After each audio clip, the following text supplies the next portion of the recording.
गणितोपासनी अध्याय एकवीस 22 कृती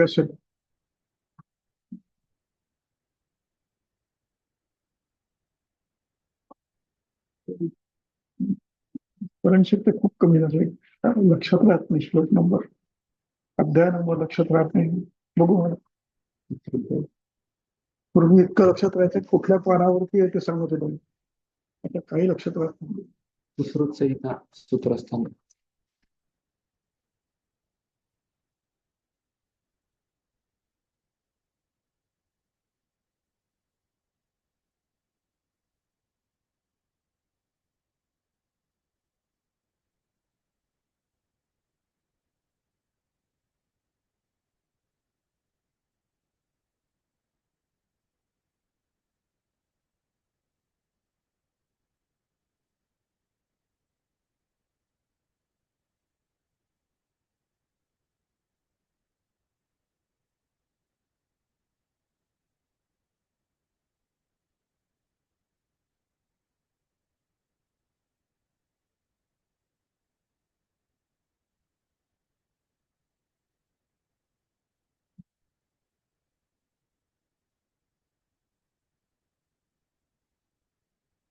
पुढे गेलो. सप्रथम संदर्भ केलाय फोन मी. संदर्भ असा होता कि संदर्भ ऐसा है कि व्रण की चिकित्सा करते समय कल हम देखा ना, अभिघात से भी अपतानक आता है. तो इस अपतानक की चिकित्सा करते समय ग्रंथ करता है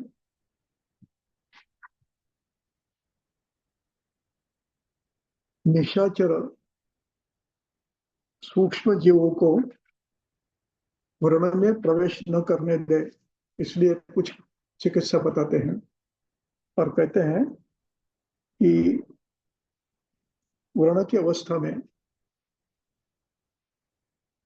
रुद्र के गण यानी सूक्ष्म जीव रक्त मांस प्रिय होने के कारण व्रणों में आश्रित होकर तीनों दोषों को कुपित करते हैं और व्रण को भी नष्ट कर खराब करते हैं.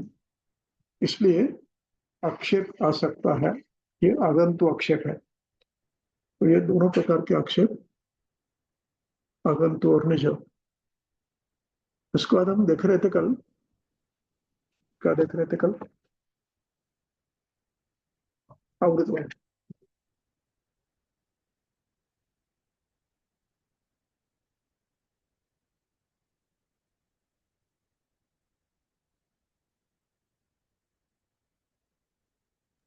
श्लोक नंबर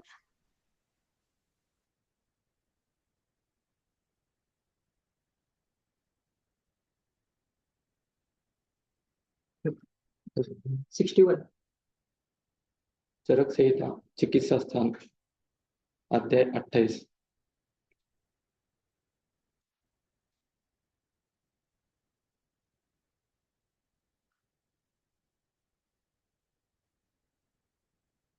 श्लोक नंबर 61.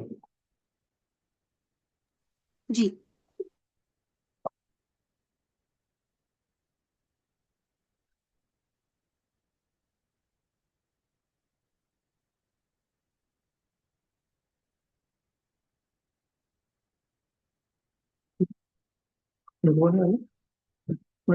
नाही आज नाही. चाललंय काम थोडं कम्प्लिशनचं चाललंय.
आगे आगे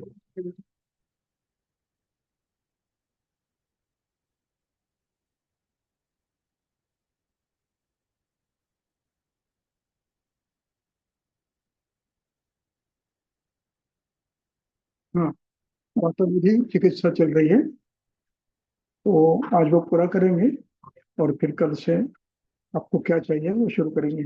जो आप एज पर योर डिजायर ये पूरा कर लेते हैं आज। चलो ठीक है ठीक है। छात्र हैं ये जिदा है, आपसे नमस्ते बोलने के लिए आए हैं। 11th पढ़ रहा है अभी।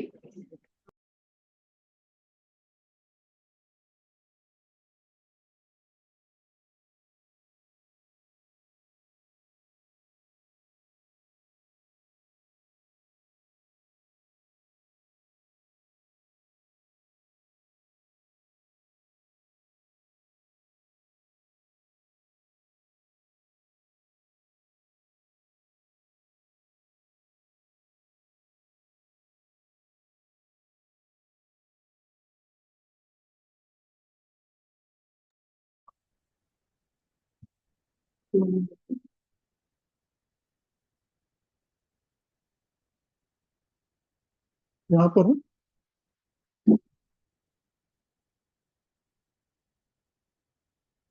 अब तक हमने वात व्याधि का सामान्य परिचय लिया है।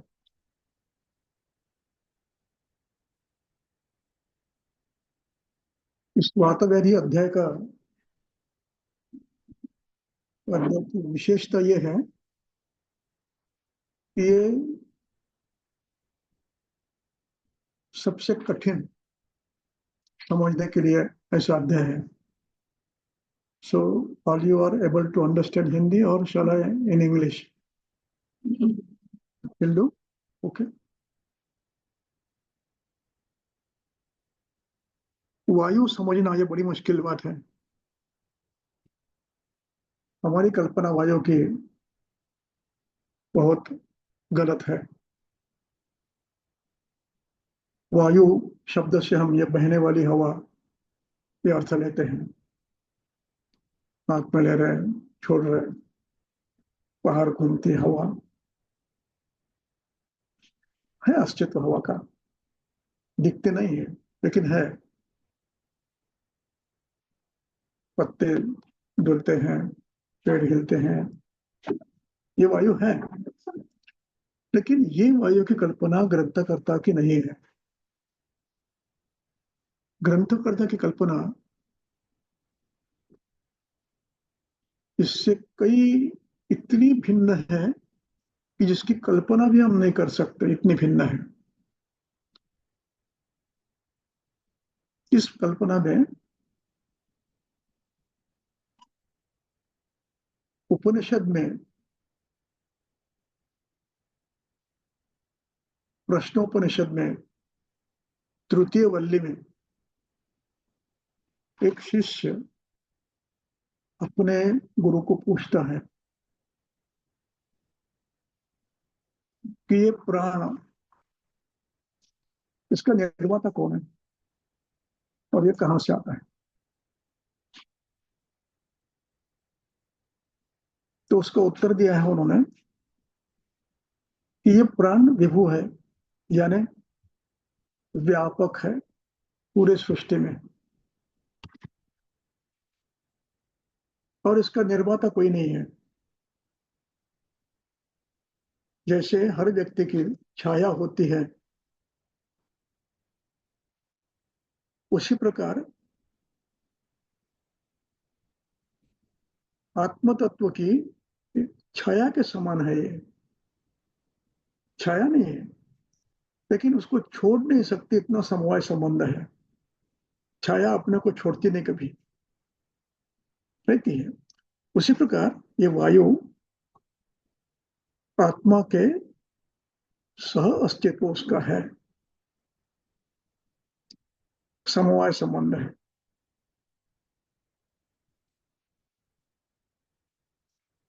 और ये वायु सृष्टि में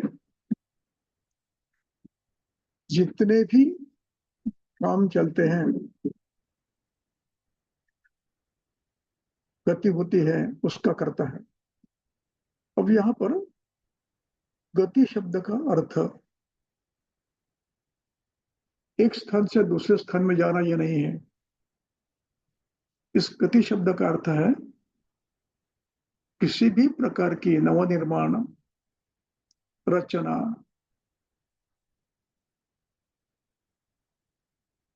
अवस्थांतरण, ये सब करने वाली जो क्रिया करने वाली जो शक्ति, उसका नाम वायु है। जैसे सृष्टि में और शरीर में। सृष्टि में नक्षत्र ग्रहों को बिना किसी आधार के धारण करने वाली जो शक्ति है, उसका नाम वायु है। ग्रह गण और ऐसे ग्रहों के अनेक गण हैं, इसलिए ग्रह गणानाम षष्ठी बहुवचन। इनका धारण ही करता है नक्षत्र, तारा, ग्रहण, इन सबका ग्रहों इनका धारण करने वाली जो शक्ति, उसका नाम वायु है। सृष्टि में हमने बीज बोया, बीज में अवस्थांतरण आता है, अंकुर आते हैं, जड़ आता है, पल्लव आते हैं, वृक्ष बनता है, फल आता है, पुष्प आते हैं, फल आता है, बीज आता है। ये भी गति है। इस गति को करने वाली जो शक्ति, उसका नाम वायु है। और यही वायु शरीर में है। व्यक्ति के शरीर में जितनी भी स्थानांतरण, अवस्थांतरण गतियां होती है, ये करने वाले शक्ति का नाम वायु है। जैसे हर व्यक्ति के, हर जीव के बीज में उसके हर अवयव का अंश उत्पन्न होता है। यानी सूक्ष्म अवयव का भी अंश बीज में होता है। इसलिए दोषों के द्वारा यदि बीज भाग को दुष्ट, अंश को दुष्ट किया गया, तो उत्पन्न होने वाली व्यक्ति उस दोष से युक्त होती है। कोई भी अवयव, जैसे नेत्र का कोई छोटा सा सूक्ष्म अवयव है। अब ये जो सूक्ष्मता के निर्माण, बीज का निर्माण, ये करने वाली शक्ति, उसका नाम वायु है।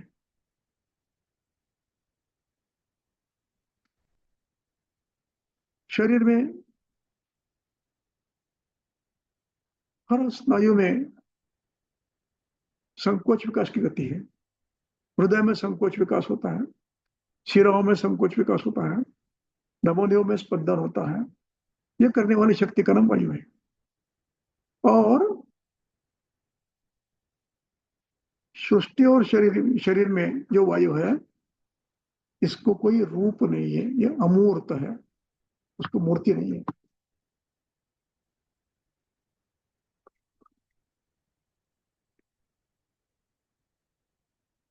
इस बात की चर्चा चरक के चिकित्सा सूत्र स्थान के 12वें अध्याय में ग्रंथकर्ता करते हैं। सूत्र स्थान 12, श्लोक नंबर 3।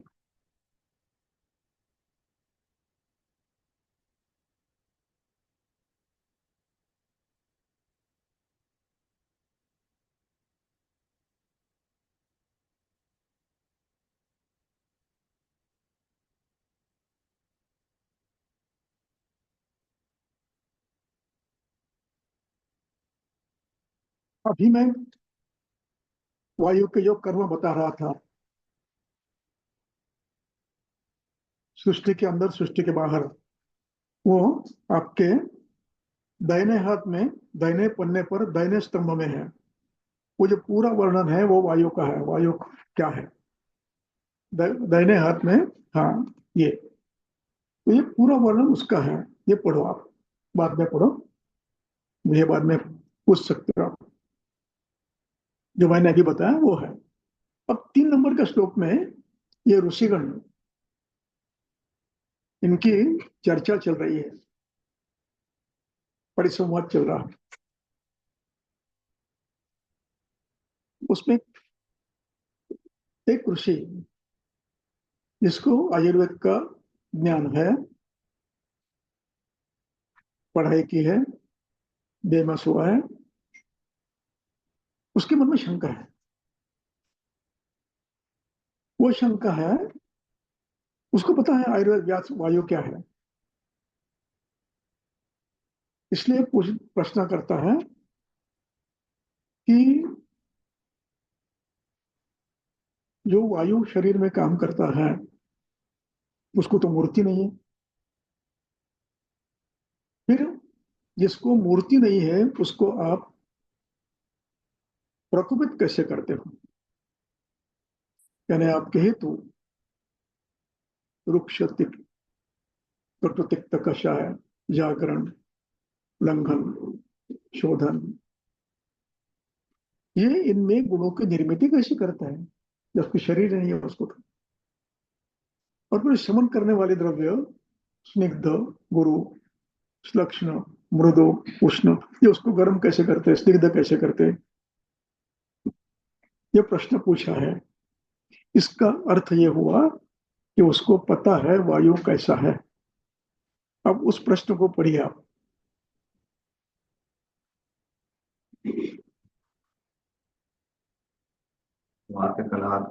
वातकला कलीय वात के गुण और दुर्गुण का अध्याय है। अब तीसरा प्रश्न ये तीसरा श्लोक। वातकला कला ज्ञानम् अधिकृत्य परस्परमतानि जिज्ञास जिज्ञासमानाः एक दूसरे को प्रश्न कर रहे हैं परस्परम। अब पहला प्रश्न क्या है देखो, कथम चयनम गुणो वायु, किम गुणो वायु, वायु के गुण क्या है? दूसरा प्रश्न क्या है? किमस्य प्रकोपणम्, किमस्य प्रकोपनम, किमस्य प्रकोपनम, उसके प्रकोपन कौन है? चौथा है किमस्य प्रशमन, प्रशम कौन करता है? अब इसके बाद पूछता है आगे, अगला प्रश्न क्या है? कथं च एनम् असंघातवन्तम्, पहला प्रश्न का पहला शब्द है असंघातवंतम। इसको आकृति नहीं, इसको आकृति नहीं है, मूर्ति नहीं, ये अमूर्त है। पित्त मूर्त है, उसके अणु है, परमाणु है, संघात है। श्लेष्मा का अणु है, परमाणु है, संघात है, उनका संघात है। वायु का संघात ही नहीं है। अब इसलिए पूछते हैं प्रश्न, कथम च एनम असंघातवंतम। कथम यानी किस प्रकार, एनम यानी इसको, और ये कैसा है? ओ नहीं, ओ का मतलब अभाव है। किसका अभाव है? संघात का। परमाणु का संघात ही नहीं है, परमाणु भी नहीं है, परमाणु का संघात भी नहीं है। अब इसको आकृति नहीं, मूर्ति नहीं, संघात नहीं, उसको आप बिना स्पर्श किए कथम चयनम असंघातवंतम, आगे अनवस्थितम, ये गतिमान है, गति करता है। और इसका तीसरा विशेषण है, बिन इनको हाथ भी लगा नहीं सकते आप। कथम चयनम असंघातवंतम अनवस्थितम अनआसाध्य, प्राप्त करके। तो इसको आपके प्रकोपन द्रव्य रुक्ष परुष विशद खर, ये रुक्ष कैसे करते हैं? और स्निग्ध द्रव्य, पिच्छल द्रव्य, गुरु द्रव्य, उष्ण द्रव्य, उसको उष्ण कैसे करते हैं? उष्ण करने के लिए कुछ होना ना सामने। इसका अर्थ है, इसको ये पता है कि ये अमूर्त है, ये शक्ति है। अब आपके मन में प्रश्न आएगा, ये प्रश्न उन्होंने क्यों किया? उन्होंने ये देखा कि वायु में, सृष्टि में दो वायु है। एक शक्ति रूप विष्णु का अंश, भगवान, विभु, आत्मा उसके नाम है, और दूसरा बहने वाला है। जो बहने वाला वायु है, इस पर संस्कार होते हैं। शीत ऋतु में शीत होता है, ग्रीष्म में उष्ण, रुक्ष, तीक्ष्ण होता है, हेमंत में स्निग्ध, शीत, तीक्ष्ण होता है। यानी सृष्टि में मूर्त वायु को गर्म भी कर सकते हैं, वो उष्णता से उष्ण भी होता है, हेमंत में स्निग्ध भी होता है। इतना होते हुए भी ये पूछता है कि वायु को आप कैसे स्निग्ध करते हो, कैसे रुक्ष करते हो? इसका अर्थ उसे पता है कि ये वायु वो नहीं है, ये अमूर्त है। इस वायु को हम स्निग्ध करते हैं, रुक्ष करते हैं, उष्ण करते हैं, शीत करते हैं, तीक्ष्ण करते हैं, मृदु करते हैं। लेकिन ये वायु वो वायु नहीं है जो शरीर का संचालन कर रहा है। शरीर का संचालन करने वाला वायु ये शक्ति रूप है, ये उसको पता था। इसलिए उसने पूछा, ऐसे शक्ति स्वरूप वायु को आप, जिसको मूर्ति नहीं है, आप कैसे स्निग्ध करोगे, कैसे रुक्ष करोगे, कैसे? देखिए, सुश्रुत निदान स्थान अध्याय 1।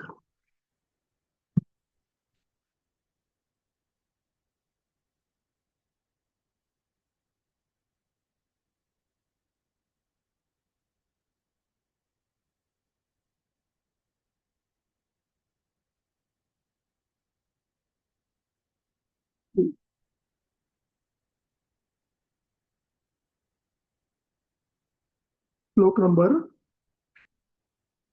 5 से पढ़ो।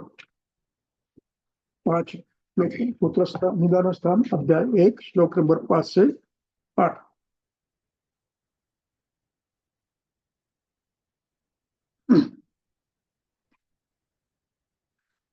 हाँ, अस्य तद्वचनं तद्वचनं श्रुत्वा श्रुत्वा ब्रवीत् विषजां वरः हम्म, स्वयंभूर एष भगवान् वायु इति अभिशब्दितः स्वातन्त्र्यात् नित्यभावाच्च सर्वगतत्वात् तथैव च सर्वेषामेव सर्वात्मा सर्वलोकं नमस्कृतः स्थिति उत्पत्ति विनाशे विनाशेषु भूतानां एक सृष्टि की निर्मिति, पालन और नष्ट करने का भी क्षमता रखने वाला ये वायु है। अब ये स्वयंभू है, ऐसा भगवान स्वयंभू।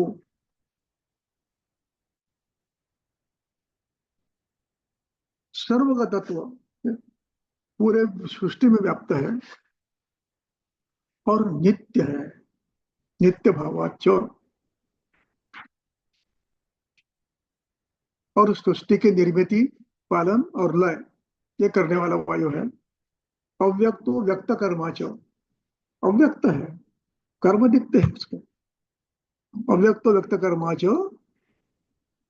व्यक्त कर्म क्या है उसके? रुक्ष, शीत, ये गुणों को निर्माण करता है शरीर में। ये हुआ उसका वर्णन। अब इसकी टीका में डल्लन लिखते हैं,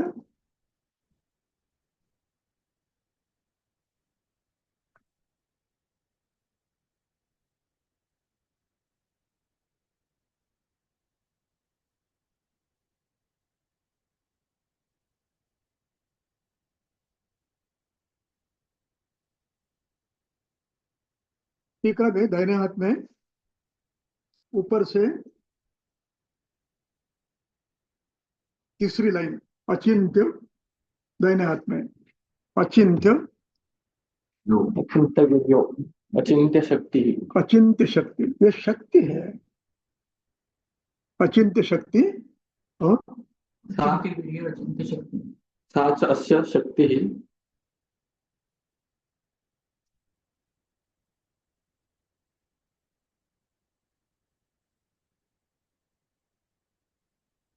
देखिए, चकारात सर्वात्मा सर्व स्थिति उत्पत्ति जीवनम। अब यहाँ पर टीका में अव्यक्तो अदृश्य मूर्ति ऐसा शब्द है, दिखता है टीका में, अदृश्यो अव्यक्तो अदृश्य मूर्ति ऊपर है, कितनी लाइन है यहाँ, अव्यक्त दृश्य मूर्ति। हाँ, अव्यक्तो अदृश्य मूर्ति, नीचे से दूसरी लाइन, नीचे से दूसरी लाइन, अव्यक्तो अदृश्य मूर्ति शक्ति, यानी ये वायु भिन्न है। इसलिए प्रश्नकर्ता प्रश्न कर रहा है कि इसको आप, इसको मूर्ति नहीं, इसकी मूर्ति दिखती नहीं है, पकड़ नहीं सकते, तो उसको आप प्रकोपित कैसे करते हो और शांत कैसे करते हो, यह प्रश्न पूछा है। अब मूल सूत्र स्थान ऊपर के से 5वीं लाइन है सर, हाँ ऊपर से 5वीं लाइन, हाँ ठीक है, मिल गई। अव्यक्तो अदृश्य मूर्ति अव्यक्त कर्मा। हाँ, अब हम मूल सूत्र स्थान के 12वें अध्याय में आएंगे।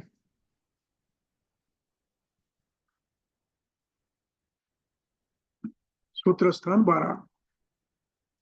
अब इसमें प्रश्न समझ गया, अमूर्त वायु को आपका स्निग्ध द्रव्य स्निग्ध कैसा करता है, रूक्ष रूक्ष कैसा करता है, उसको पकड़ नहीं सकते, गतिमान है, मूर्ति नहीं है, कैसा कर, ये प्रश्न पूछा है।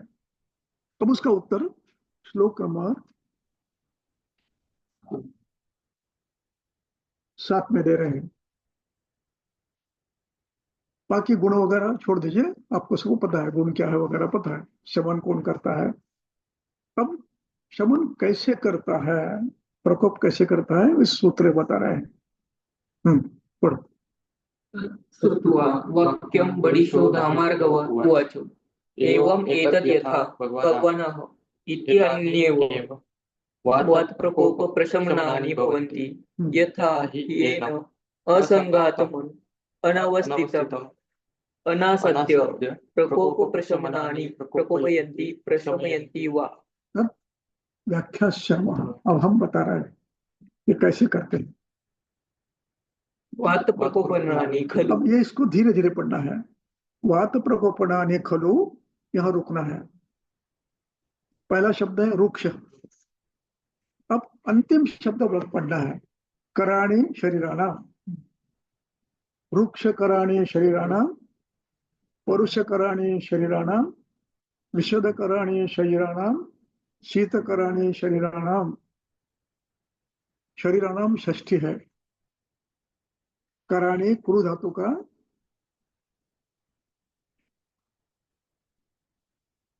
नाम बनता है, उसको कृदंत कहते हैं। क्रू करोति, इस अर्थ में करो, उसका रूप बना है।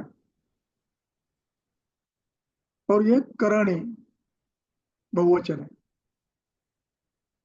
क्या करता है, रुक्ष कराणी, रुक्ष करता है। हमारे हेतु जो है व्यायाम, जागरण, लंघन, उपवास, कटुतिक्त कषाय, ये सब द्रव्य रुक्ष कराणी, रुक्ष तो करते हैं, किसको करते हैं, शरीराणाम षष्ठी, शरीर को रुक्ष करते हैं, शरीर को लघु करते हैं, शरीर को परुष करते हैं, शरीर को विशद करते हैं, शरीर को सुशिर करते हैं। इसका नाम वात प्रकोप है। संस्कार किस पर हुआ है? वायु पर नहीं हुआ है, शरीर पर हुआ है।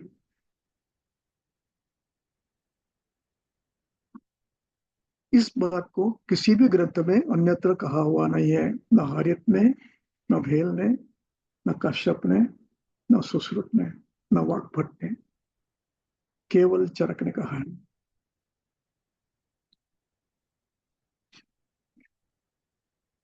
और जब तक आप वायु नहीं समझोगे तब तक बात आप आगे अध्याय में नहीं समझोगे। मैं क्लास में हूँ, हेलो, मैं क्लास ले रहा हूँ,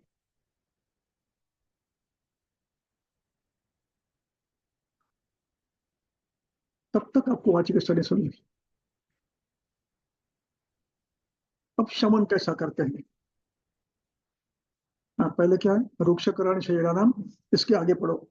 तथा विधेषु शरीरेषु है, शरीर कैसा हुआ है? रुक्ष, खर, परुष, विशद, लघु, सूक्ष्म, सुशिर। ऐसे शरीर में अब यहां पर एक शब्द है, पढ़ो। वायु वायु आश्रयं वायु, गत्वा। वायु है ना, वायु आश्रयं आश्रयम गत्वा। आ उपसर्ग है, श्रेय धातु है, श्री, श्रु, विश्रांति करना, रुकना, इस अर्थ में है। आ उपसर्ग है। आश्रयम गत्वा, इसी से आश्रम बना है। जहां आश्रय करते उसको आश्रम बोलते हैं। तो ऐसे शरीर में वायु आश्रयम गत्वा, आयु आश्रय करता है। अब यहां पर साहित्य शास्त्र में एक नियम है, शब्दों के अर्थ दो होते हैं, एक लिटरेरी, दूसरा अर्थवाही। अब वायु को मूर्ति नहीं है, वो कहां से रुकेगा? इसका अर्थ यह है कि यहां वायु जिसको प्रवाहित कर रहा है उसके लिए ये शब्द है, पद्धति है, प्राचीन ग्रंथकर्ताओं की पद्धति थी। कार्य को ही नाम दिया जाता है, जिस पर कार्य हो रहा है उसी को नाम दिया जाता है, कर्ता का नाम दिया जाता है। कर्ता जो है उसका नाम कार्य को दिया जाता है, पद्धति है। जैसे कोई सन्यासी है, दंडधारी है, बाल निकाले हुए हैं, उसको भोजन देना है, तो अंदर से आज्ञा आती है दंडी को भोजन दो। दंडी उसका नाम बन गया, जो दंड धारण करता है वो दंडी। इस प्रकार नामकरण की पद्धति है, प्राचीन है। वायु जिन भावों को ले जा रहा है, रस को, रक्त को, और रस रक्त ये दोष सहित है, तीनों दोषों के साथ है। तीनों दोष एक साथ प्रवास करते हैं और सर्वत्र करते हैं, एक भी बिंदु ऐसा नहीं है जहां वो जाते नहीं है। इसलिए वायु आश्रयम गत्वा का अर्थ है वायु जिनको प्रवास करवा रहा है वो एक एक अणु रुक जाता है। कहाँ? जहां रौक्ष है, कहाँ? जहां सौशीर्य है, कहाँ? जहां पारुष्य है, जहां खरत्व है। इन शब्दों को आप समझते हैं ना? खर परुष, चिकनी फर्शी है, लक्षण क्या बोलेंगे हिंदी में? हिंदी में चिकनी शब्द बोलते हैं। और कोई अच्छा शब्द तो मुझे बताओ। जो पैर रखने के बाद फिसल जाता है, क्यों? वहां न रुक्षता है, न खरत्व है, न सुशीलता है, न परुषत्व है। शरीर में सम्यक संचालन के लिए शरीर के मार्ग स्निग्ध, मृदु, लक्षण, बलवान होना आवश्यक है। जब इनमें इन गुणों की न्यूनता आती है तब बहने वाला जो कोई प्राणी है वो रुक रुक कर चलता है या तो रुक जाता है। जैसे आपने इस कांच पर पानी डाला और थोड़ा सा टेढ़ा है तो पानी सीधा चला जाएगा या कहीं रुकेगा? वही रुकेगा जहां रौक्ष है, पारुष्य है, वैशक्ति है, खरत्व है। तथाविध शरीर में जो शरीर रुक्ष बना है, खर बना है, परुष बना है, विशद बना है, सूक्ष्म बना है, लघु बना है, शीत बना है, ऐसे स्थानों में ये अणु रुकते हैं। इसका नाम वात प्रकोप की दूसरी अवस्था है। इनका रुकना ये दूसरी अवस्था है, आश्रयम गत्वा। उसके बाद शब्द है अप्यायमानः। अप्यायमान का अर्थ है एक रुका, दूसरा रुका, तीसरा रुका, 10 रुके, 50 रुके, 100 रुके, 150 रुके, पार्शियल ब्लॉक हुआ, फिर रुकते गए 60% ब्लॉक हुआ, फिर रुकते गए 80% हुआ, फिर रुकते गए 100% हुआ। अप्यायमानः ये आश्रयंगत्वा की अगली अवस्था है। इसका नाम प्रकोप है। प्रकोप की पहली अवस्था क्या है? रुक्षादि गुणों का निर्माण। दूसरी अवस्था ऐसे शरीर में प्रवाही द्रव्यों के वायु के द्वारा प्रवास करने वाले अणु रुकते हैं। अगली अवस्था अप्यायमान होते हैं, बढ़ते जाते हैं। उसके बाद की अवस्था पार्शियल या कंप्लीट ब्लॉक हो जाता है। इसका नाम वात प्रकोप है। ये पूरे संस्कार किस पर हुए हैं? शरीर पर। वायु पर कोई संस्कार नहीं। Is it clear? अब शमन कैसे करते हैं? इसके बाद एक और अवस्था प्रकोप की है, तो बाद में बताऊंगा। अब शमन कैसे करते हैं? पढ़ो।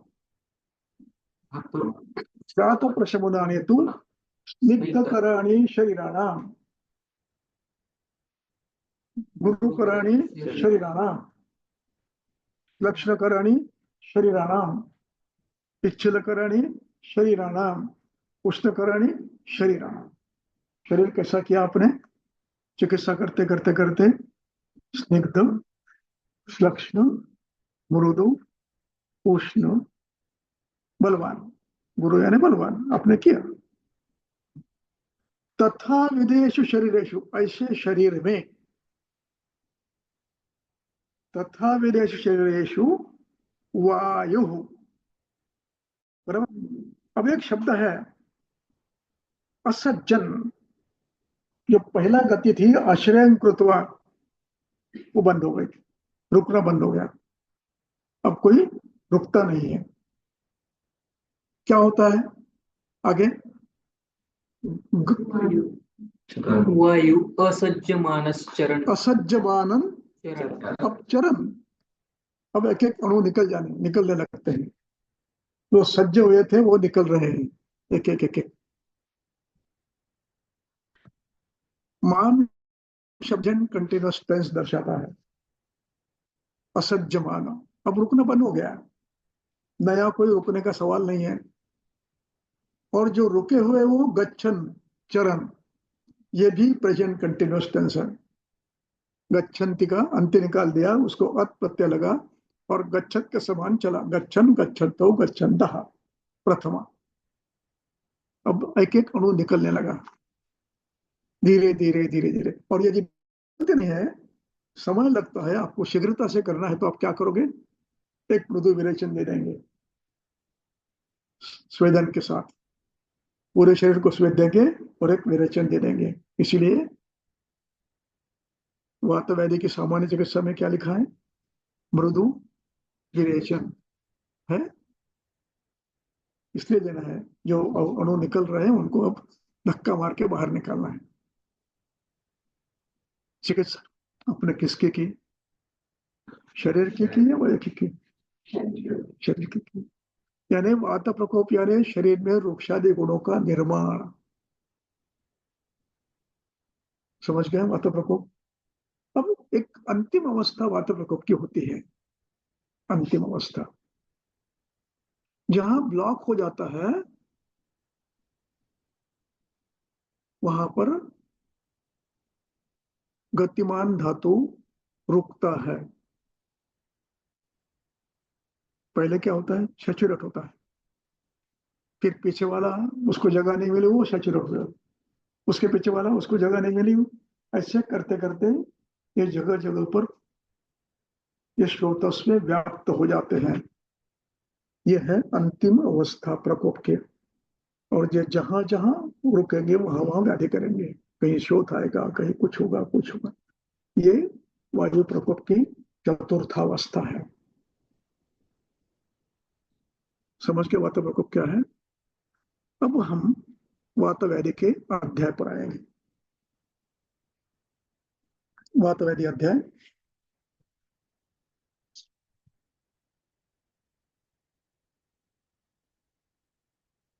वात प्रकोप क्लियर।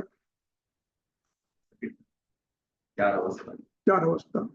एक बार एक बार रुक्षादि गुणों का निर्माण शरीर में, वायु बनी। दूसरी अवस्था ऐसे शरीर में वायु का रुकना, यानी परमाणुओं का रुकना। जो प्रवास कर रहे हैं स्रोतस में से, किसी भी स्रोतस में, वो रसव हो, रक्त हो, मांस हो, शुक्र हो, कुछ भी हो, मज्जा हो, संज्ञा हो, वो रुकना। एक अणु रुकना, दो अणु रुकना। अब ये रुकने की क्रिया बढ़ते गई अप्यायमान हो गया, व्याप्ति बढ़ गई, ऊंचाई बढ़ गई, स्थूल हो गए, पार्शल या कंप्लीट ब्लॉक। ये तीसरी अवस्था। चौथी अवस्था, इसको आप चार पांच, चार की जगह पांच भी कर सकते हैं, आश्रयमान अप्याय एक दो अलग अलग कर सकते हो।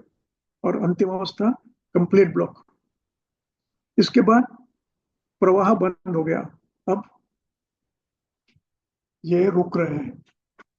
इसका परिणाम वेसल डायलेट हो जाती है, उसमें से ओजिंग होता है, पीछे पीछे और जम जाता है। ऐसे करते करते ये, इसको कहते हैं विश्वक प्रजन। विश्वक प्रजति संवृद्ध, लिख लो शब्द, विश्वक प्रजति संवृद्ध। ये श्लोक है, ये सूत्र है चरक चिकित्सा स्थान स्वासाध्याय में।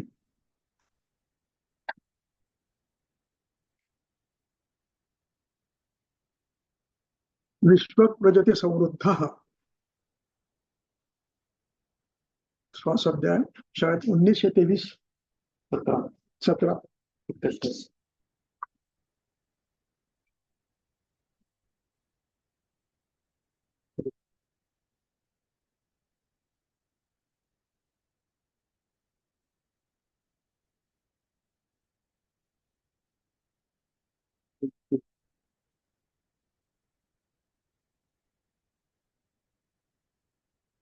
श्लोक 122। अध्याय 17।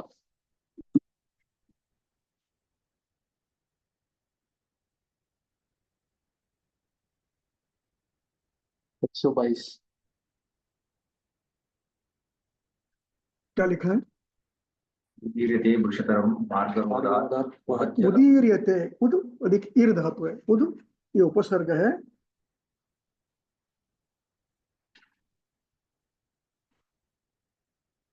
ई धातु है, गति करता है, ईर्यते, उद ईर्यते। कैसे, वृषतरम, विरुद्ध दिशा में, उद ईर्यते, वृषम जोर से आता है, अधिक मात्रा में आता है। कौन, वहत जलम, वहत जलम रुकता है, फैलता है। वहत, ये वह धातु का प्रेजेंट कंटिन्यूअस टेंस है। उदीर्यते ये क्रियापद है। वहत जलम, बहने वाला पानी, पीछे तरफ उल्टी दिशा में फैलता है। मार्ग अवरोधात, क्यों? मार्ग अवरुद्ध हुआ इसलिए उल्टी दिशा में आता है। और ये फिर विश्व प्रजन करता है। उसके लिए सूत्र देखो,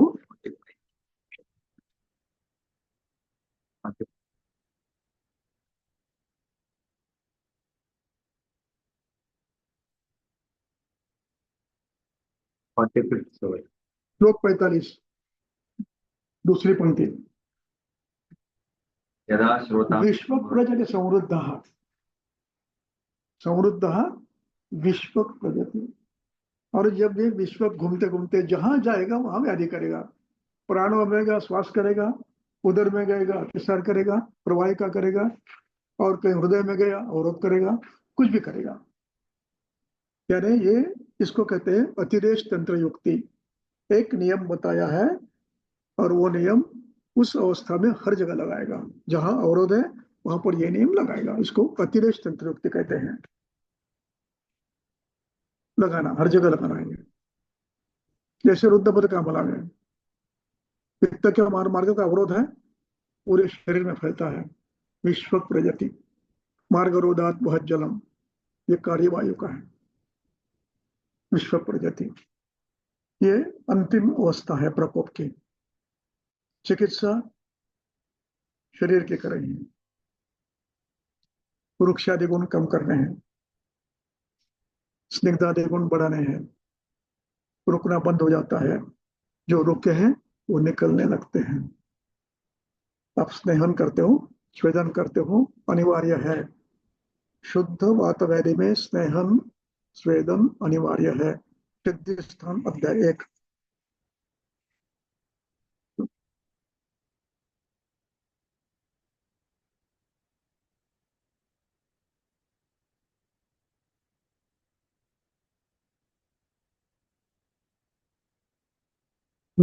सिद्धिस्था 7 और 8, 7 के 2 पंक्ति अंतिम और 8 की 2 पंक्ति।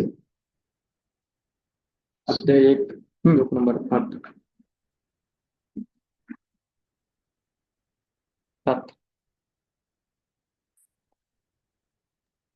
कौन सा श्लोक? पुन्हा पुन्हा ऐकून पक्क आहे ना? श्लोक नंबर 7।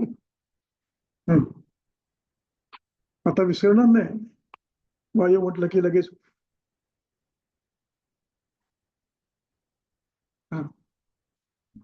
स्नेहो अनिल म्हणते। अब अनिल म्हणते का अर्थ क्या हुआ? शरीर को स्निग्ध किया। वायु स्निग्धस्य सूक्ष्म, आगे, अरे तुम नीचे ऊपर आओ ना। 7 पहले स्नेहो अनिल म्हणते। दूसरा क्या है? ऊपर होती तो किसको किया? शरीर को किया, वायु को नहीं किया। उदम करोती,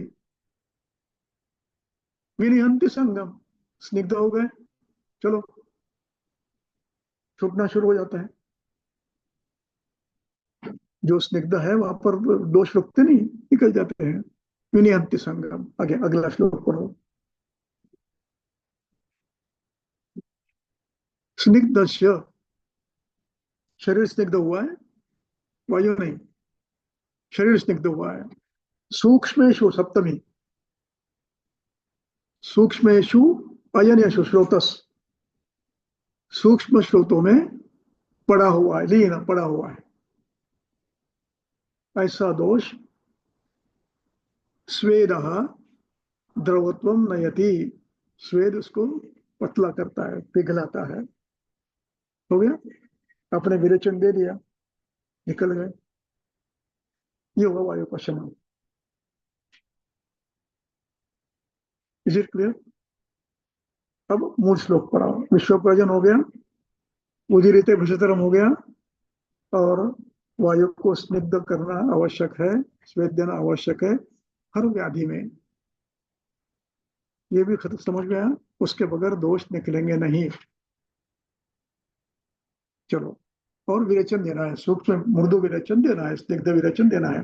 अब आप हमें आएंगे वातव्याधि अध्याय के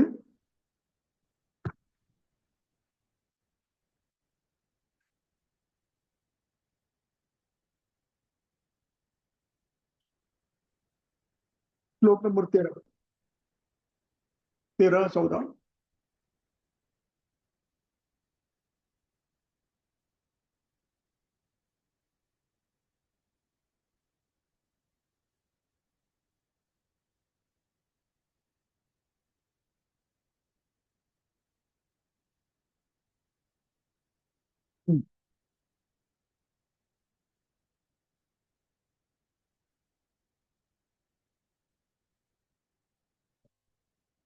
13, 13, 14, 13, 14। हाँ, अब देखो, अशीतिर्नख भेदाद्याः रोगाः सूत्रे निरचिताः।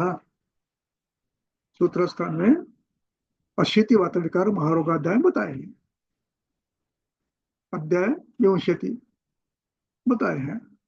तान उच्चमानान,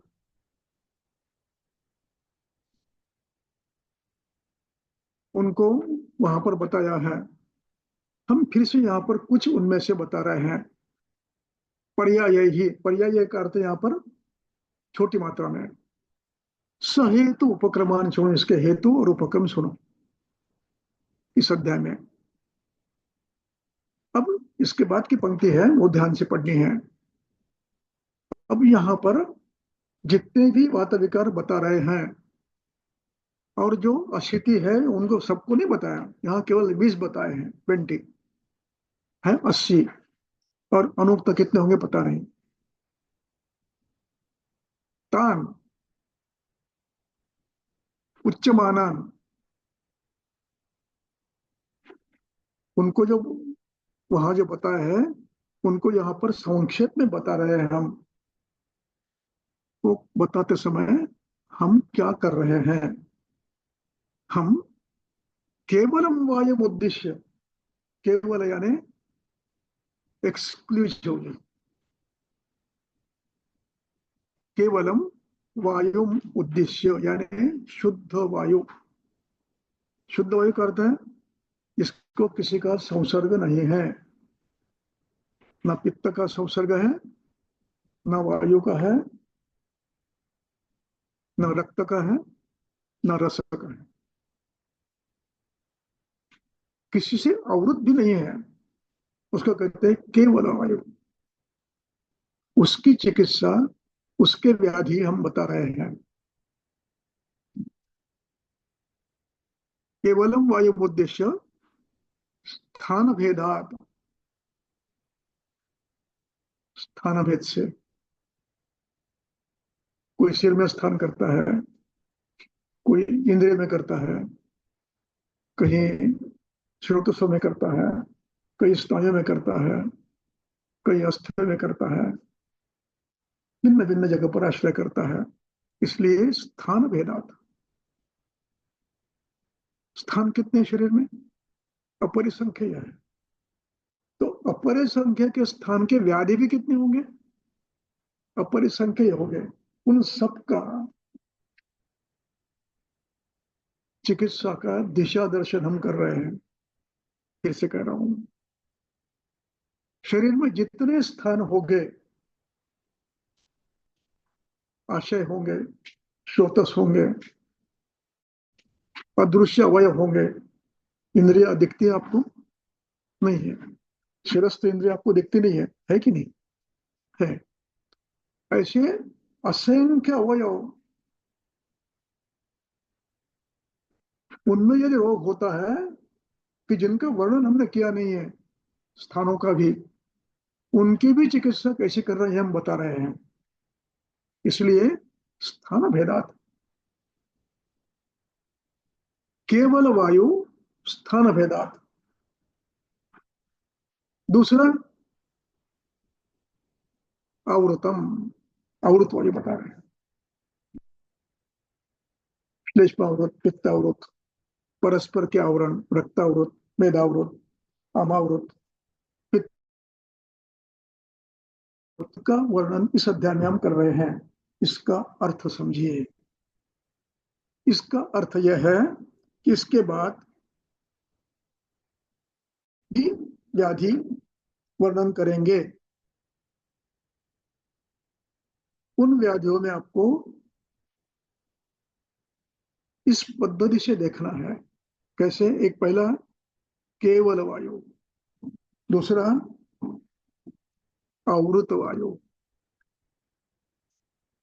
तीसरा संसर्ग। इन तीनों पद्धति से उन्हीं व्याधि को फिर से देखना है। उन्हीं व्याधि को इन तीन तरह से आपको निर्माण करना है। उदाहरण के लिए चलो पहला व्याधि कौन सा बताया? आगे देखो, यहां से शुरू करें। तत्र कोष्ठाश्रित वायु है। बस उदाहरण के लिए स्थानम अधिकृत्य, कोष्ठ यानी महाश्रोतस। अब महाश्रोतस का पहला अधिकरण कौन सा? शुद्ध वातज, केवल वायु। दूसरा अधिकरण संसृष्ट वायु, पित्त वायु, श्लेष्मा वायु, रक्त वायु, संसृष्ट। पहला शुद्ध, दूसरा संसृष्ट, तीसरा आवृत। यानी व्याधि एक, कोष्ठाश्रित वायु। स्वरूप कितने? तीन, केवल, संसृष्ट, आवृत। यानी एक व्याधि को आपको तीन में विभाजित करना है। कितने व्याधि? अपरिसंख्य व्याधि, वर्णित अवर्णित। सामने व्याधि आया, विचार कैसे करना है? केवल है, संसृष्ट है, आवृत है। इतना विचार हर वात व्याधि में करना है। अब वात व्याधि कैसे जानोगे? श्रौस भ्रूस व्यधस्वाप सातुरुक्तोदवेदनम संगांग भंग संकोच। देखना है चरक सूत्रस्थान अध्याय 20।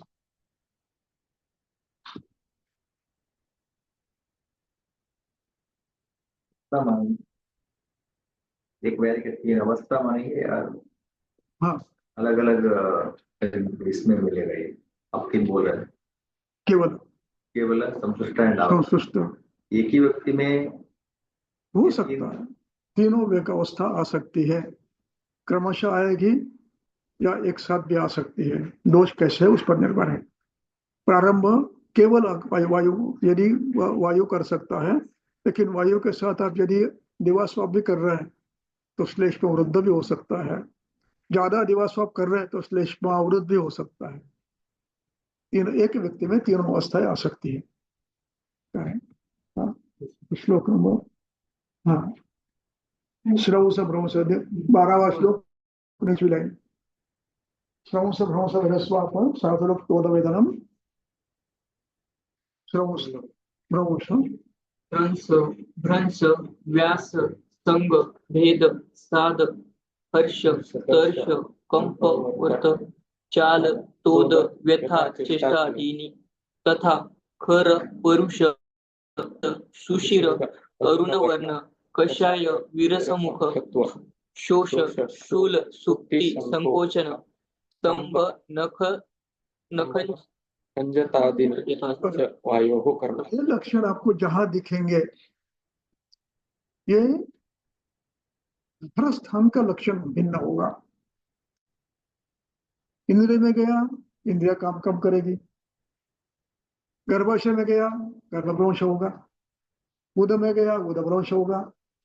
स्नायु में गया, स्नायु भ्रंश होगा।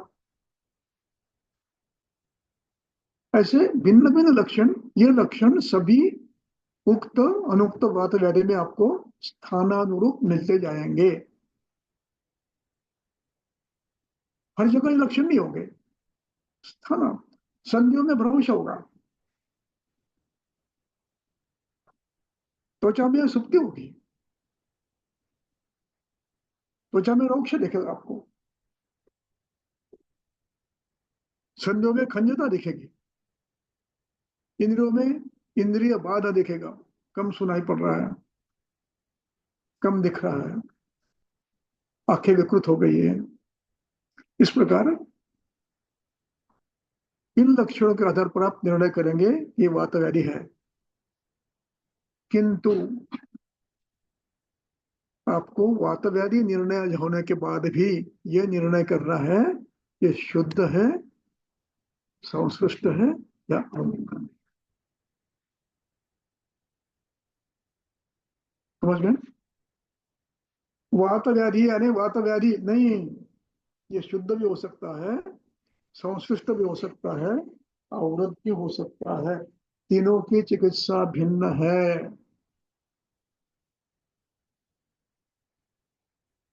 Are you getting my point? पक्षाघात देकर चिकित्सा शुरू, नहर स्वेदन नहीं, क्यों? हो सकता है अवरुद्ध हो सकता हो संश्लिष्ट हो। Is it clear? केवल लक्षणों के आधार पर आप वात व्याधि का निर्णय कर सकते हो, चिकित्सा नहीं कर सकते।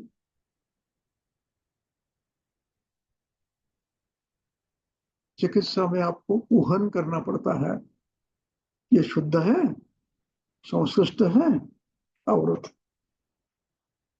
ये ऊहन बुद्धिमान व्यक्ति कर सकता है, जिसको शास्त्र का संपूर्ण ज्ञान है वही कर सकता है। अज्ञानी व्यक्ति वात के लक्षण देख के स्नेहन स्वेदन शुरू करता है, उसको मूर्ख वैद्य कहते हैं। चरक का वाक्य है, मेरा नहीं है, निकालिए। सिद्धि स्थान अध्याय 1 श्लोक नंबर 57, 58, 59।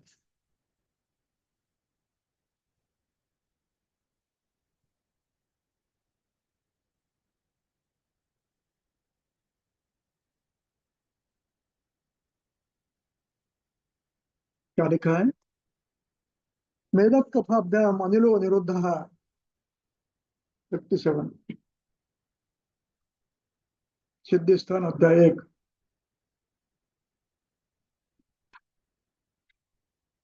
एक वैद्य थे, उस समय भी अड़ेल थे,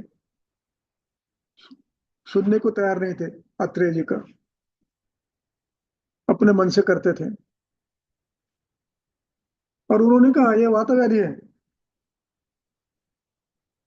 और स्नेहन शुरू किया। अत्रेय ने पूछा ये कैसे किया आपने? हाँ, शूल है, सुक्ति है। अत्रेय जी कह रहे हैं कि आपने ऊहन नहीं किया है। ऊहन यानी शास्त्रीय अध्ययन के बाद व्यवच्छेद करना, व्यवच्छेद, डिफरेंशियल डायग्नोसिस, ये करना चाहिए। लक्षण लिखा, आपने शुरू कर दिया। ऐसे करोगे तो चिकित्सा सफल नहीं होगी। You will have to differentiate it. पढ़ो। वायु, अरे भैया यहाँ वायु अवरुद्ध है। किससे? मेद से और कफ से, और अपस्नान कर रहे हो। और क्या कर रहे हो? पढ़ो आगे। सुक्ति शो बढ़ा रहे हो, करोती है वो। आपने किया, शुरू किया अभ्यंग, और शूल बढ़ाया, सुक्ति बढ़ाया, और मुझे बोल रहे हो ये बढ़ रहा है। आपने कैसे पढ़ाया हमको? आपने जैसे कहा वैसे मैंने किया। मैंने ये कहा था कि चिकित्सक कुशल होना चाहिए, उसको ऊहन करना आना चाहिए, डिपोजिट करना आना चाहिए। आपने किया नहीं, आप बढ़ा रहे हो उसको। आगे शब्द है अवितर के माना है? हाँ पढ़ो। वा तथा अन्य अपि अवितर्क्यमानः। ऐसे जहां पर आप तर्क नहीं करते, ऊहन नहीं करते, वहां गलती करने वाले ही आप। और ऐसे व्यक्ति को क्या कहा है? युंजंतु, युंजन शब्द है ना ऊपर की पंक्ति में, युंजंतु अबुदा। अबुदा का अर्थ क्या है? जिसको बुद्धि नहीं है, ज्ञान नहीं है, यानी अज्ञानी है। बोली भाषा में क्या कहेंगे? मूर्ख है। और पार्लियामेंट्री लोग भाषा में बोलेंगे तो अज्ञानी है, अबुध है, बताता ही है। इसलिए आपको क्या करना है? डिफ्रेंशिएट करना है। वायु है, निश्चित है, शुद्ध है, अवरुद्ध है, संश्लिष्ट है। ये कौन करेगा? जिसको ज्ञान है वही करेगा। इसलिए अब ये पढ़ो। दूषिता धातुभिः एव च अन्यैः त्वयि भेषजैः न उपशमं व्रजन्ति। वायु जब किसी और से संश्लिष्ट होता है, अवरुद्ध होता है, वो अपनी चिकित्सा से ठीक नहीं होता है। ये हमने आपको पढ़ाया था। आपने क्या किया? बुद्धि का उपयोग नहीं किया, ज्ञान का उपयोग नहीं किया, और व्याधि बढ़ गया। और आपने गलत पढ़ाया करके। Is it clear? आपको इसमें जितने भी व्याधि है उनमें क्या करना है? डिफ्रेंशिएट करना है। अर्जित है, वात व्याधि है, शुद्ध है, अवरुद्ध है, संश्लिष्ट है, चिकित्सा भिन्न। यानी 80 उक्त और अपरिसंख्यय अनुक्त व्याधियों में इन लक्षणों के आधार पर आप वात व्याधि का निर्णय करेंगे, लेकिन कुशल बुद्धि के आधार पर आप डिफ्रेंशिएट भी करेंगे। ये बात जो है, किंतु शुद्ध है या परतंत्र है, संश्लिष्ट है, अवरुद्ध है। Is it clear? तो ये इस अध्याय के पूरे जितने भी व्याधि है इनको इस पे विभाजित करना है। हमने एक लिया कोष्ठाश्रित, उसके बाद आमाशयाश्रित है, उसके बाद पक्वाशयाश्रित है, उसके बाद उदाश्रित है, उसके बाद स्नायुवाश्रित है, उसके बाद शिराश्रित है। इन सब को हमें क्या करना है? केवल संश्लिष्ट, अवरुद्ध। Is it clear? इस तरह से इस अध्याय को पढ़ना है। अब हम उदाहरण के लिए एक व्याधि और लेंगे, संदिग्धवाद।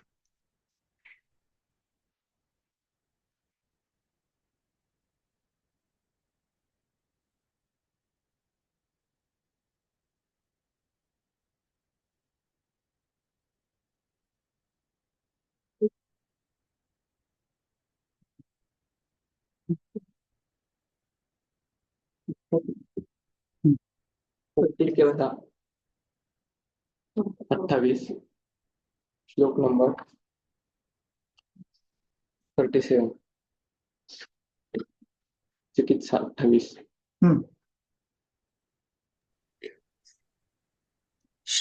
चैप्टर चिकित्सा 28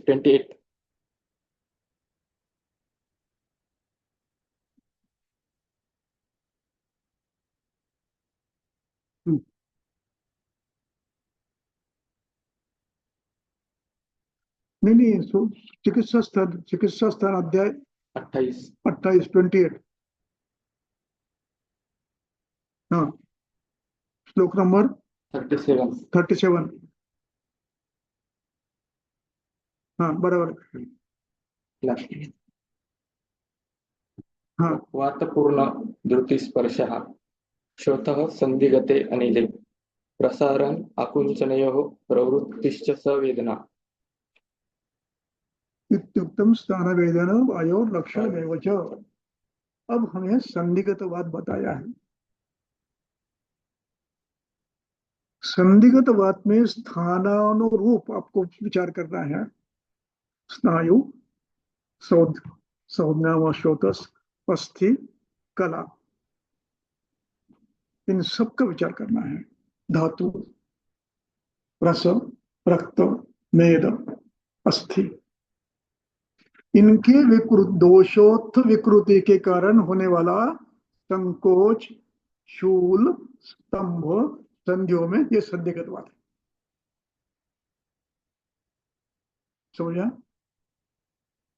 ऑस्टियोआर्थराइटिस संधि, दोषों ने किए हुए अस्थि वह की दृष्टि के कारण ऑस्टियोआर्थराइटिस। रक्त ने किया है रक्तज आर्थराइटिस, पृष्ठशीर्ष। श्लेष्मा ने किया है कफज। रस ने किया है रसज अमवात। सामरस से अमवात ने किया है। मेद ने किया है मेधावृत वायु। इस प्रकार आपको स्थानानुरूप, अब एक संधि, दो संधि, चार संधि, भिन्न भिन्न स्थानों में सूक्ष्म संधि, बृहद संधि, स्नायु संधि, अस्थि संधि, कंडरा संधि, कंडरा और संज्ञावाश्वतस, इन सब में आपको इसको देखना है। पृष्ठवंश में होता है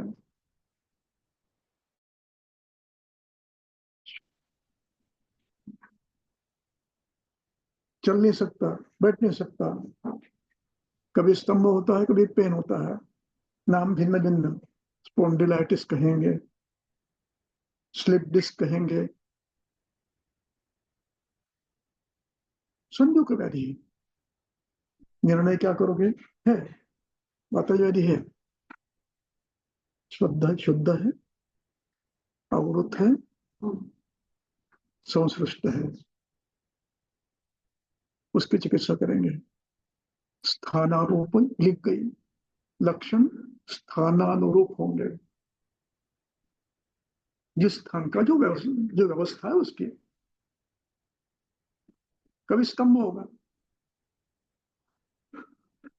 कभी प्रोलैप्स होगा, कभी गैप कम हो जाएगी, जो भी होना है, श्रंस, भ्रंश, व्यध, स्वाप, रूप, इन सब में आपको विभाजित करना है। व्याधि एक, कौन सा? संधिगत वात। प्रकार कितने? स्थानानुरूप लिंगेश्च शिशन। स्थान, अवस्था, शुद्ध, अवरुद्ध, संश्लिष्ट, रक्तावृत, मेदावृत, कफावृत, श्लेष्मावृत, आमावृत। Is it clear? अध्याय एक छोटा सा, उसमें व्याधि बताए हैं 35। हमें चिकित्सा करनी है n नंबर ऑफ वात व्याधि की। कैसी करोगे? नाम पता नहीं, स्थानानुरूप लक्षण होंगे, हेतु भिन्न होंगे।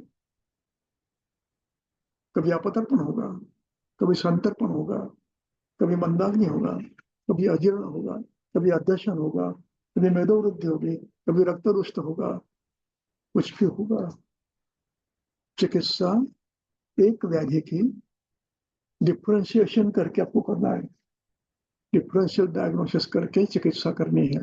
आया संदिग्ध दिया गुरुराज गुरु नहीं। Is it clear? एक श्लोक पढ़ो, 57 चरक चिकित्सा 2857।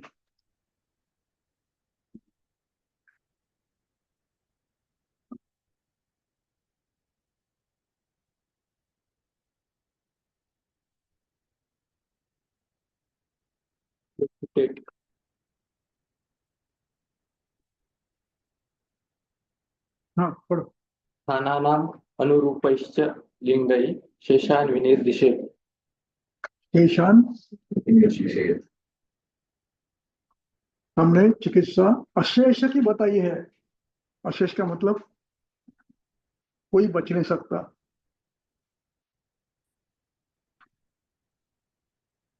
किसी भी स्थान का व्याधि हो, किसी भी अवयव का व्याधि हो, एक बार पक्का हो गया वात व्याधि है, चिकित्सा स्थानानुरूप भिन्न और मुख्य चिकित्सा दोषानुरूप।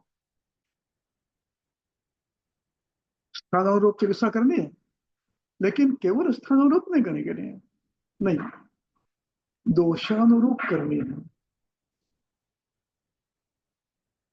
स्थान में थोड़ी चिकित्सा में परिवर्तन आएगा। गुलगत है तो अवगा श्वेत करेंगे, शिरगत है तो पिचु करेंगे, धारा करेंगे, नासागत है नस्य करेंगे, कर्णगत है तो कर्णपुर है, भिन्न भिन्न कर, लेकिन मूल चिकित्सा किस करोगे? दोषों की करेंगे। Is it clear? वातव्याधि चिकित्सा का अध्याय इस तरह से पढ़ना है, इस तरह से उसको प्रगत करना है, उपबृंहन करना है। व्याधि है 35, नोटिफाइड है 80, अनुक्त 10 नंबर।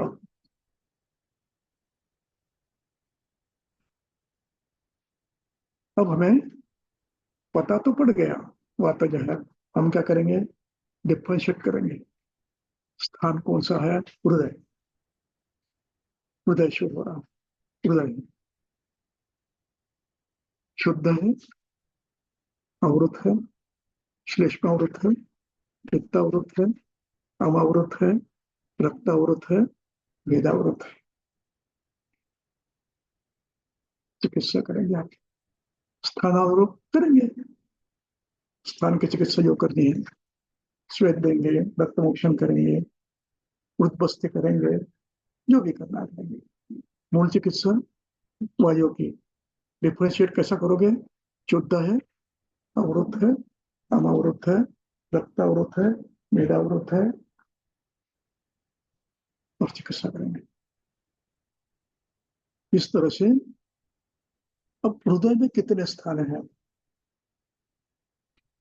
वायु हृदय में गया है, वायु हृदय में अवश्य, वायु हृदय में प्रवेश करता है। पर चिकित्सा स्थान 28।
नहीं मिल रहा है।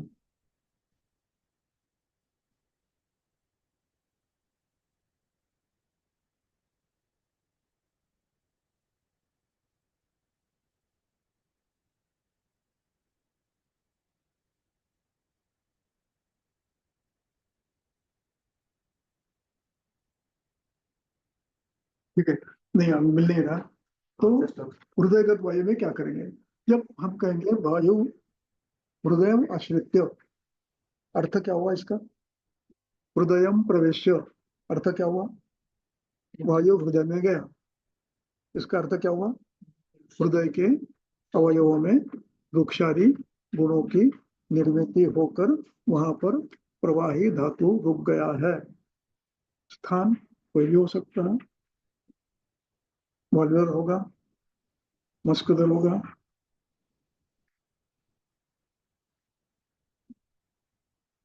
शिराय होगी, धमनी होगी, संज्ञा होगा, पेरिकार्डियम होगा, मायोकार्डियम होगा, कहीं भी होगा, वात व्याधि है, शूल है, वात व्याधि है। डिफ्रेंशिएट कैसे करेंगे? शुद्ध है, अवरुद्ध है, आमोज है, कफज है, पित्तज है, कृमिज है। इस प्रकार आपको, हाँ बरोबर। वृद्धि कितने नंबर है? श्लोक नंबर 96.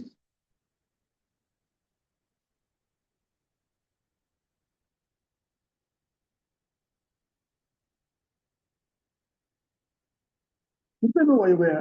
यानी वृक्षादि गुणों की निर्मिति हुई है, शुद्ध वायु। दूसरा श्लेष्मावृत है, कफावृत है, मेदावृत है, रक्तावृत है, आमावृत है। स्थान, जितने भी स्थान है उनकी लिस्ट बनाओ। हृदय में कितने स्थान है, छोटे बड़े, इन सबके वात व्याधि की चिकित्सा आप करते हैं। ये ग्रंथकर्ता की अपेक्षा है। स्थानानुरूप लिंगैश्च शेषान विनिर्देशित। समझ गए? अब ये स्थान बदला, चिकित्सा दोषों की ही करनी है। चरक चिकित्सा स्थान, सूत्र स्थान 20।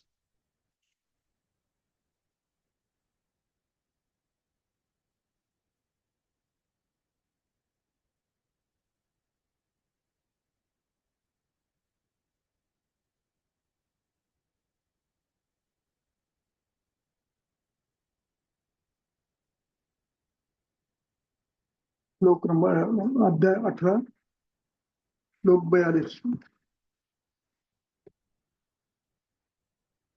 18 अध्याय सूत्र स्थान।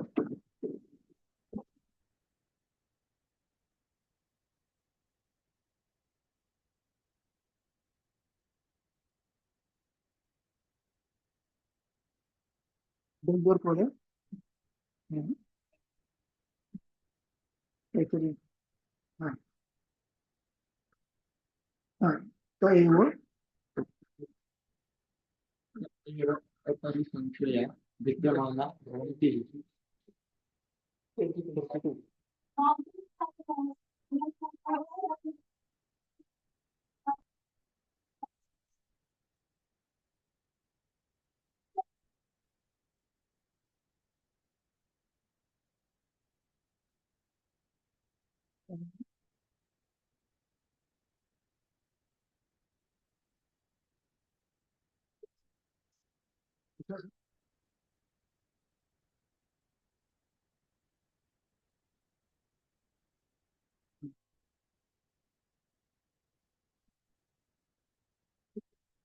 ओके, बच्चों के लिए हमारे लिए। तो ये वो अपरिसंख्य व्याधि, अपरिसंख्य। और श्लोक नंबर 42,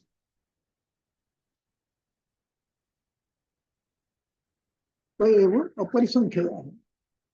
व्याधि कितना है? परिसंख्य। क्यों? स्थान अपरिसंख्य है। और उसका फिर भेद है, ऋतु के आधार पर भेद है, आकृति के आधार पर भेद है, स्थान के आधार पर भेद है, लक्षणों के आधार पर भेद है, अनेक भेद हो सकते हैं। अब ये सबकी चिकित्सा हमें करनी है, उक्त की अनुक्त की भी। कैसी करोगे? कुछ व्यवस्था करनी पड़ेगी ना, शास्त्र है। It is not traditional medicine, it's a science. उक्त अनुक्त इन सब की चिकित्सा करने की पद्धति तो कुछ निश्चित करनी पड़ेगी, वो हम निश्चित कर रहे हैं।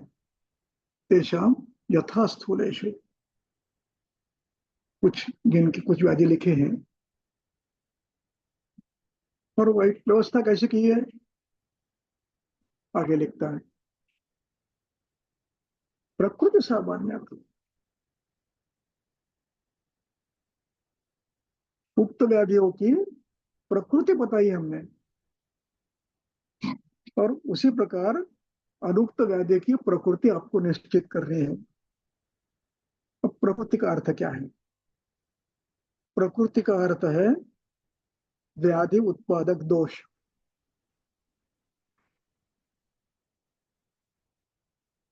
हमने जितने व्याधि बताए हैं ग्रंथ में, व्यवस्था की है। क्या व्यवस्था की है? हमने चिकित्सा किसी व्याधि के नाम से दी नहीं है।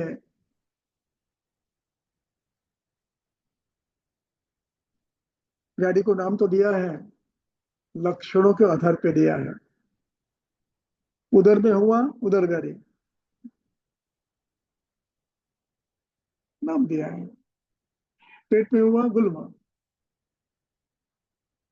सिर में हुआ अर्जित, नाम दिया है। ये व्यवस्था है। चिकित्सा अर्जित की नहीं करेंगे हम, चिकित्सा हम गुल्म की नहीं करेंगे, हम चिकित्सा उदर की नहीं करेंगे। हम चिकित्सा कैसी करेंगे? प्रकृति सामान्य क्या है देखेंगे। विकारेश, विकार वातज है, पित्तज है, कफज है, ये देखेंगे। अब इसकी टीका बड़ी अच्छी है, एक मिनट। अब देखिए टीका में तत्र अनुक्तेषु साक्षात व्याधिषु, ऐसी टीका है। नीचे से कुछ लाइन। चौथी, तेन अनुक्तेषु साक्षात् व्याधिषु वातजो अयम श्लेष्मजो अयम इति हाँ, रसजो अयम। नीचे से कितनी लाइन? चौथी, चौथी।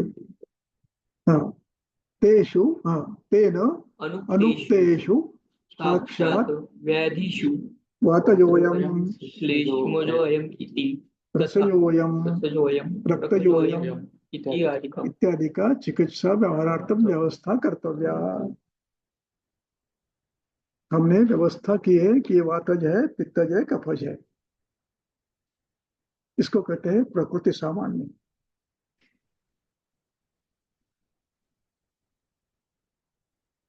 अगला, हाँ, ठीक है। विकार नाम श्लोक नंबर 44। हाँ, विकार नाम अकुशलो न जिद्रियात् कदाचन, न ही सर्व विकारानां नामतो अब अस्ति। विकारों के नाम देना निश्चित करना कठिन है। उक्त का भी नामकरण करना कठिन है। कुछ वातरक्त कहेंगे, कुछ अमवात कहेंगे, कुछ एक कुष्ठ कहेंगे, कुछ और कुछ कहेंगे। चिकित्सा नाम से नहीं करते हम चिकित्सा कैसे करते हैं? प्रकृति सामान्य से करते हैं। इसलिए नाम की चिंता मत करो। आगे, न एव कुपितो दोषः समुत्थान विशेषता। दोष क्यों? कुपित दोष भिन्न भिन्न हेतु होते हैं। कभी शुद्ध वातज होते हैं, कभी आमज होते हैं, कभी मेदज होते हैं, कभी कफज होते हैं, कभी अन्य किसी धातु से होते हैं। समुत्थान विशेषता क्या होता है? अंतर्गतश्च एव जनयति। स्थान, भिन्न भिन्न स्थान प्राप्त करके भिन्न भिन्न व्याधि करते हैं। सबका तो वर्णन करना असंभव है। सामान्य मुच्यते। सामान्य क्या है? वातजोयम, पित्तजोयम, कफजोयम, और ये अधिष्ठान है। रस, रक्त, मांस, मेद, अस्थि, मज्जा, शुक्र, स्नायु, कंडरा, शिर, बस्ति, हृदय, मर्द, यह स्थान है। हमें चिकित्सा आगे। अस्मात् विकार प्रकृति। विकार प्रकृति देखो। प्रकृति यानी वातजोयम, पित्तजोयम, कफजोयम। आगे, अधिष्ठान। अधिष्ठान शिर में है, मर्म में है, संज्ञा वह में है, रस वह में है, रक्त वह में है, मांस वह में है। देखो स्थान संधि में है। देखो समुत्थान विशेषांश। हेतु वातज है, पित्तज है, कफज है। सत्तर्पणजन्य है, अपतर्पणजन्य है। बुधवा कर्म समाचरेत्। बुधवा कर्माणि आचरेत्। बस ये सामान्य सूत्र है। ये देखकर एतत् तृतीयं ज्ञात्वा आगे यो हि एतत् त्रितयं ज्ञात्वा कर्माणि आरभते भिषक् ज्ञानपूर्वं यथा न्यासं यथा न्यायं सकर्मसु न मुह्यति। सकर्मसु न मुह्यति, जिसको इतना समझ में आ गया वो चिकित्सा करने में कहीं डगमगाता नहीं है। Is it clear? वात व्याधि कितने हैं? अपरिसंख्य है। निर्णय करना है। क्रमश व्यधस्व इन लक्षण का कफ जो है उसके लक्षण दिए है। तृप्ति, तृप्ति, शोथ, शुक्ल, शैत्य, शोथ वगैरह है, उसके कुछ 40 प्रकार हैं, उनके नाम दिए।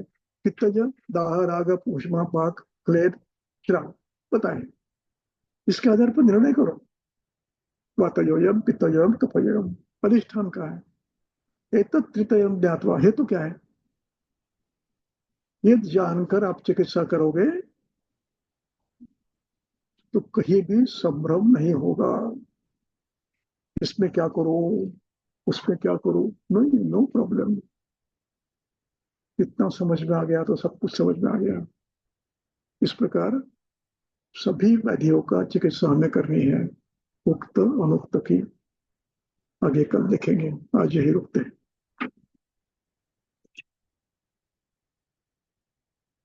कुछ प्रश्न है तो पूछो। नहीं है ना प्रश्न? कुछ समझा नहीं तो क्या करोगे? कुछ प्रश्न है? तृतीयम, तृतीयम मतलब हेतु, लिंग और सामान्य, प्रकृति सामान्य, हेतु, अधिष्ठान। चिकित्सा व्याधि की नहीं, दोषों की करनी, खाना से भी और अभ्यंतर भी। चलो बंद करूं?